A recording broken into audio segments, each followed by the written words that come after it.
Hello. This is a humorous story, I hope, called The Bunglers. They arranged to meet at 10:30 prompt, but for the life of him, Bodger Robbo couldn't remember where. We usually go to the old garage in Strippet Lane, don't we? Loser asked with an inspired look on his unshaven face. No, I know it was somewhere different this time. It's nearer the big house we're going to do over. I remember that much. We can't do a job if we don't meet Bossman for last instructions, can we now? We know it's in Rich Man's Road, don't we, Bodger? Oh, yeah, you're right there. And it's got one of those posh veranda things stuck on the back of it, because that's where we're going to get in. And it's got a green door. I remember when Bossman said it was a greenhouse. I thought he meant a greenhouse. I know my mate once said there's money in tomatoes, but I can't see it myself. He was really pleased with himself coming up with this somewhat useless information. There we have it then. If we don't meet up with Bossman, we'll do it on our own. Loser, we'll always do it on our own. He just tells us where to go and then collects the loot at the end. Right again, Loser. We'll show him we're not useless. We'll go in without him. They clattered down the back lanes in the ancient Triumph that Loser had just nicked from the station car park. Not a very speedy getaway vehicle, but the only one he could get started with the tools on hand, a bent coat hanger. Bodger, ever true to his name, rammed the car in front as he parked up.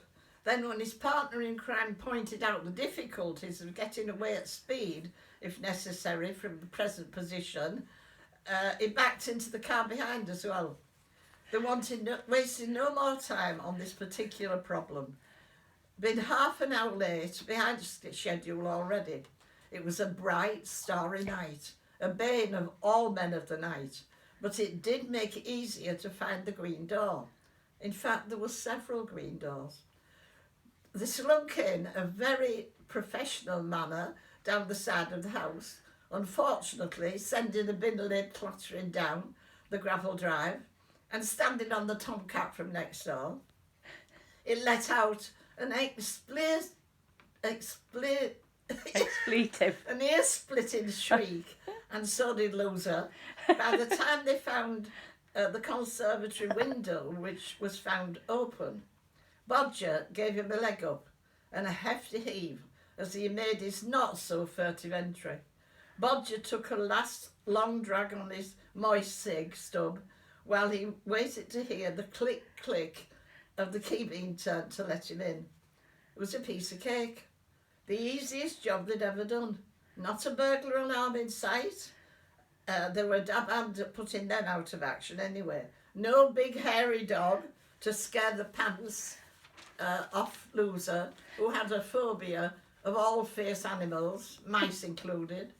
Child's play, isn't it, Bodger? Loser had a wild grin from ear to ear as he piled silver onto the bedspread, tying knots in each corner to hold it together.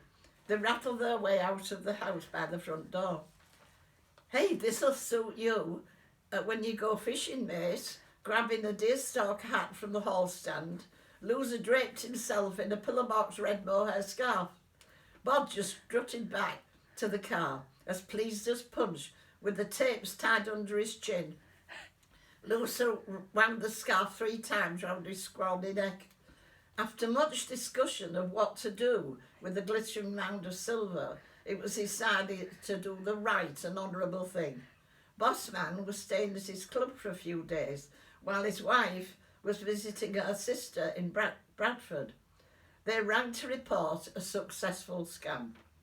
Bossman of the oddly assorted trio met up at the disused garage to gloat on a good night's work. Bossman snapped on a powerful torch when he was certain all doors were closed securely. He shone the broad yellow shaft of light first to one pile of spoils and then swinging it swiftly to the other pile.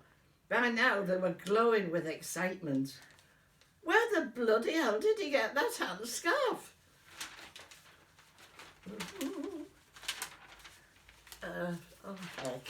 Can you It's on the back of the one. doll it?